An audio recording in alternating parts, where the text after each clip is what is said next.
Welcome folks to our beer tasting. I am Andy from Rolling Hops Beer Tours in Toronto, Ontario, Canada, coming at you with a great beer today from Brock Street Brewing in Whitby, Ontario. A nice beautiful city just east of our metropolis of Toronto. Brock Street, awesome selection, great location. Shifting over to a wonderful Munich style lager today. This is the Munich Lager. So you guys will notice wonderful color here. Very different, darker color as well as flavors that we'll get from this in relation to your typical lager. So think like Coors or Molson or Labatt's or Budweiser. So this is a lager just like those wonderful macro beers, but we have, as you'll see, a very different, more rich, golden, darker color. So I'm gonna take a taste. Nice smell first.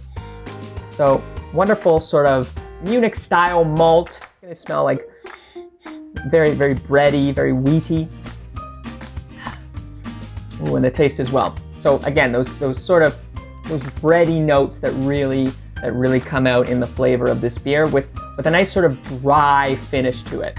The brewery's been around for some time now, opened in 2015, so great location, awesome beer. Again, if you're a big lager person, if you prefer your more German style, Bavarian, Munich style Oktoberfest beers that are more in the lager category as opposed to your typical ale that you'll find at most craft breweries, we definitely recommend this Munich lager for you. If you really like ending your beer with very dry, crisp notes to it, this is exactly in your ballpark. Thanks so much for watching. This is our beer of the week tasting, Rolling Hops Beer Tours. I am Andy. Thanks so much for checking us out. We'll see you next week. And remember, craft beer is here.